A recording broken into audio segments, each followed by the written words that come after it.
Happiest new day. I am so excited to be back with you. Today we are jumping in with another food prep video, and I love doing these videos because number one, it makes me accountable. It makes me feel like I am being productive, getting stuff done, doing all the things, all the right things, and making sure that the fridge is stocked. We have things ready to go. I don't have to worry about cooking. And if I do need to cook anything, it is like super teeny tiny, just a little side or a little accent piece, if you will, and then we're good to go. So we're jumping right in today, and I am starting by steaming some Yukon Gold potatoes, which if you know me at all, you know these are my absolute favorite. These guys are so buttery, so delicious, and oh my God, all the things. So we're throwing them in the Instant Pot, and these little babies are gonna cook. And while they are cooking away, we are moving on to getting some ingredients prepped for falafels. Yes, falafels. So if you're anything like me, then you make things on repeat. We have a constant rotation of certain things. And, I don't mean like necessarily every single week. Falafels, we have like maybe once a quarter. I don't really know. But I just love the tried and true things. I know we're going to eat it. I know we love it. I know that these pieces go really well with like almost anything. So it's really nice to just have them. The falafels especially, I can just throw them in a salad. I can throw them into a wrap and just make a bunch of different delicious things. So I know that I have shown falafels here and the steamed potatoes and all the things several times, but I change it up every single time. So every time I make falafels, they're just a little bit different. Every time I make like some chicken or whatever, even the turmeric chicken, it's a little bit different each time because I just use the stuff that I have, and it is what it is. So today when I make my falafels, I am throwing in some shredded zucchini and some shredded carrots, and I just want to give the falafels some extra bulk, some extra moisture, extra flavor, and get some extra nutrients in there. So the first thing I'm starting with is my zucchini, and I am letting my food processor do all the work for me because ain't nobody got time to be shredding this by hand. There is way too much going on today. So I started with my zucchini because I want to take it and I want to squeeze out as much of the liquid as I can. Zucchini is really, really just waterlogged. There's so much liquid in zucchini, which is fantastic. It's a hydrating veggie. However, we don't want all this water in our falafels because it's just going to be a soupy mess, and nobody wants that. No one wants just falafel soup. Is that a thing? I don't know. It sounds kind of good, but not in this case. So I'm jumping in with my carrot, and I have a big beefy carrot that I'm using.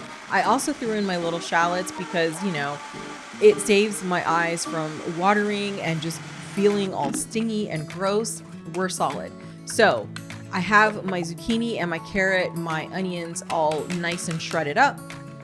I'm changing out the blade in my food processor, and now I'm going to do like a falafel ingredient lasagna, if you will. So I soaked 1 entire pound of chickpeas last night in water. They are not cooked. They are just soaked overnight, ready to go. And so I threw in half of them, then half of my zucchini, carrot, onion mixture. And now I'm going in with my seasonings. And the reason I'm doing it this way this time is because this mix is quite bulky. And so I want to make sure that everything gets down into the blades and gets mixed properly. And that's really the reason why. But like I said, every single time I make this, I do it a little differently. So these are the seasonings I'm using to really give my falafel mix some good flavor. So I have some cumin, coriander, garlic powder, some salt, and then at the very end, the one thing that I didn't layer in is lemon juice. So I'm going to use the juice of 1 entire Meyer lemon, which is my favorite lemon. Oh my gosh. And these lemons are so juicy. But I'm going in right now with the second half of my ingredients, and this ends up working out really, really well. I'm so glad I did it this way. Mostly I'm super happy that I decided to shred in the zucchini, the carrot, and the shallots because oh my goodness. And I ended up using the garlic powder because I completely forgot to get some fresh garlic to put in this recipe. And you know what? That's a-okay. Like I said, we're just using what we have. We are using what we have. We are making the very best of things, and it is all right.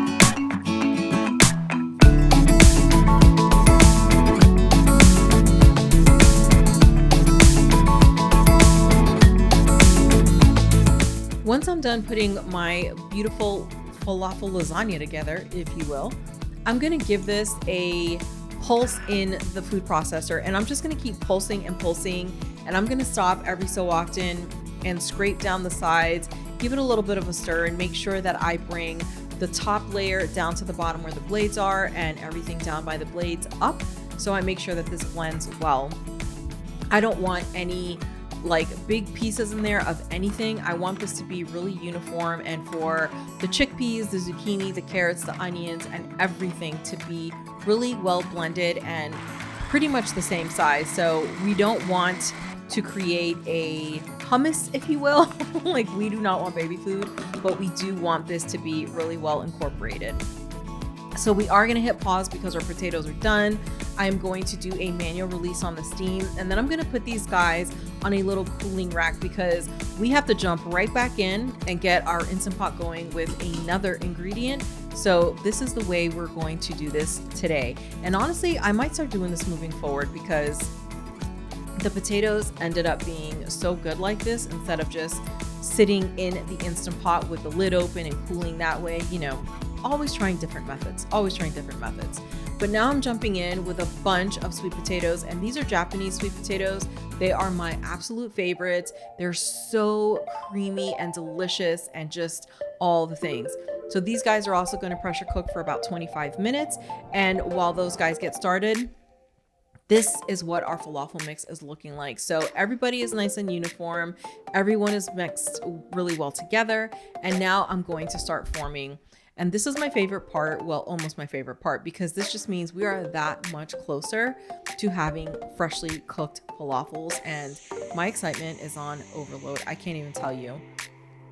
So true to me, I am not measuring anything. I am just going in blind. So I have a large serving spoon, and I'm using that to kind of gauge the size. So everyone is kind of the same size, but not really.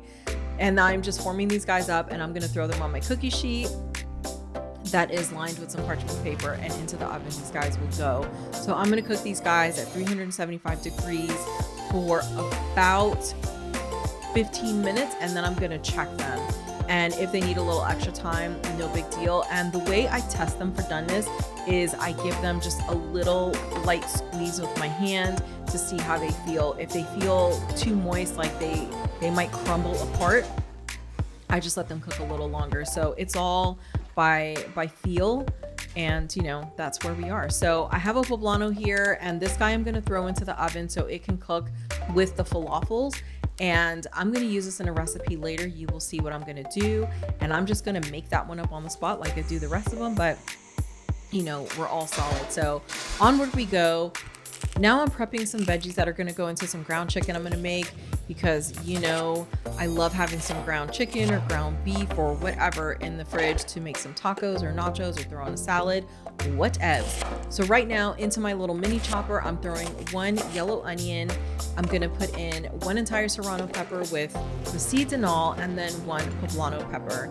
I'm going to let my mini chopper do all the work for me because, again, no one wants to cry today. Onions, they're a big deal, and we are friendly, but not exactly friends. You know what I mean?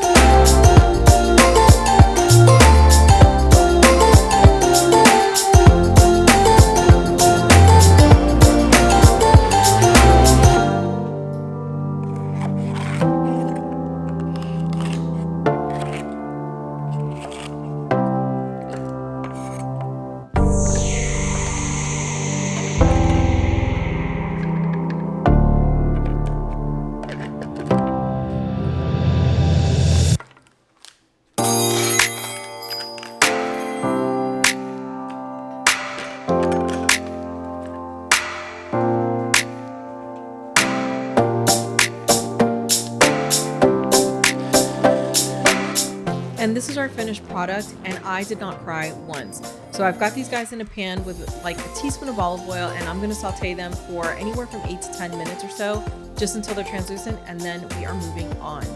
And the first round of falafels is done. These guys look so amazing. Because of the zucchini and the carrots, they were a little on the moist side, so I did end up cooking them for 20 minutes, but they came out perfect. And now, just in time, we have our sweet potatoes ready to go. So I'm doing the same thing on another cooling rack. I'm just putting the sweet potatoes on there. Then I'm gonna move these babies off to the side and let them cool. But they smell so delicious, so sweet.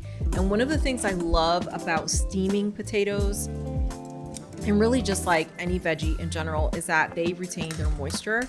And I love that. I love it so much. We're not done with our Instant Pot just yet. I am gonna throw in some black beans. So I have almost 2 pounds of black beans that I soaked overnight. So I'm throwing these guys in. I am topping them with some filtered water. And then these guys are gonna cook for about 25 minutes. And then we're moving on. So back to our sauteed veggies we go, and I am throwing in some seasonings. So I have some cumin, garlic powder, chili powder, turmeric, and salt, and I'm getting started with that and just giving it a quick little saute to get those the spices rather all mixed in with a little bit of olive oil and those veggies that we prepped. To that, I added some tomato paste, mixed that in, and then I threw in my ground chicken, and I'm getting all of that all stirred up and just married and beautiful and unified. Our second round of falafels is done, and I am so excited. I mean, it smells amazing in here, amazing. And then our poblano, look at how beautiful she is. Oh my gosh, I cannot wait to use this. I know we're jumping around a lot, but I just want to show you the order that I went in and the way things went down. So I didn't mention earlier that I did add a little bit of date paste to the ground chicken, and now I added about a cup of veggie stock. I am getting all of that mixed in, and then this is going to cook until it evaporates, and that just kind of stews the meat and makes it nice and moist and just extra delicious. So moving on from there, like immediately after, we are making some granola because we like to snack on this. We have it as like a little bit of cereal or top it, throw it on top of a smoothie bowl, whatever. So to make our granola, I am using gluten-free oats, some dried apricots, dried cherries, hazelnuts, pistachios, pumpkin seeds, goji berries, coconut flakes, and then I'm adding a little bit of cinnamon and salt. So I am going to give a few of these ingredients a rough chop just so everything is kind of about the same size when it's going in. I also want to make sure that everything cooks evenly in the oven and we don't have some teeny tiny pieces that burn, and you know where I'm going. So with our dry ingredients, I'm going to give everything a stir, and then we're going to move on to all the wet ingredients, which is where the yumminess lies.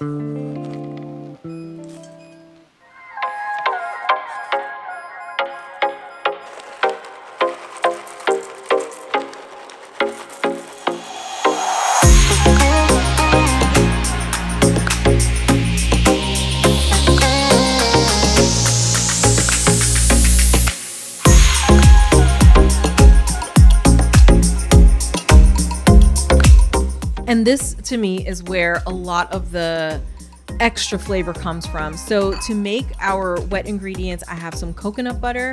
I'm gonna add a little bit of coconut oil. I'm gonna throw all of that in the microwave for 30 seconds or so until it's nice and melted. And then to that, I'm gonna add some maple syrup, date paste, and vanilla beans. This just gives so much flavor. This is the first time I am making the granola with the coconut butter, and oh my gosh, I do not think I will ever go back to making it the other way, ever, ever, ever. And in case I haven't mentioned it 1,000,000 times, I love vanilla beans, like straight out of the pod. They are so just packed with flavor, so amazing. It is just a whole new level of vanilla. I love it so much, but it's not overpowering, if you know what I mean. It is stronger, I think, than vanilla extract, but that's just this girl's opinion, you got to do what you like doing. So I'm mixing all of this up really well, and then I'm going to throw it into the dry ingredients and give everything a really good stir. So I want everything, the nuts, the dried fruit, the oats, to be soaked, not soaked like, they're not swimming in it, but I want them to be coated. Coated is the word. Coated in this lovely, delicious, sweet mixture. And it's just good. Oh my God, the flavor. I don't even know what else to say. It is so, so good. And as like a little sweet treat, as a little cereal, it is delicious. It is not overly sweet. It is like the perfect amount of perfect, if you know what I mean. So I will say, I think I've said this before, but I will tell you again, One of the things I love to do when I'm making anything that has sweetness is to taste it in advance, assuming of course it doesn't have like something raw in it like eggs.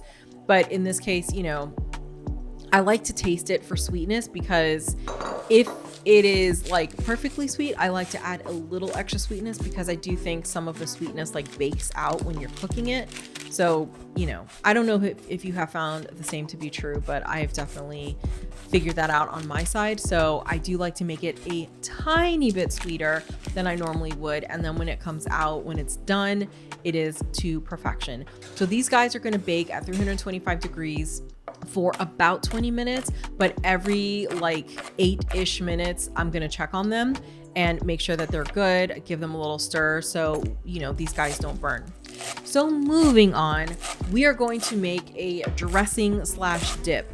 So I'm making this up on the spot. I just thought about it and thought about some things that I would like to add.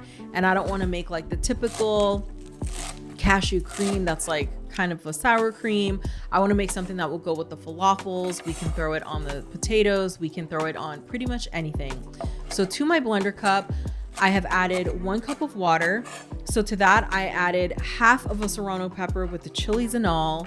I chopped up some cilantro, some parsley, also some basil. I'm throwing in the juice of 1 entire lime. And then to this, I'm going to throw in some of the lime peel. So I like, once I'm done pressing the juice out of citrus, depending on what I'm making, I do like to go back in and take some of the peel and throw it in, because it gives it like an elevated flavor of that citrus. It's just the oils in the skin and the peel, and I just love it so much. So to this, I'm gonna add a little bit of salt. I'm gonna add like a couple of handfuls of cashews, and then I'm going to get this blended up.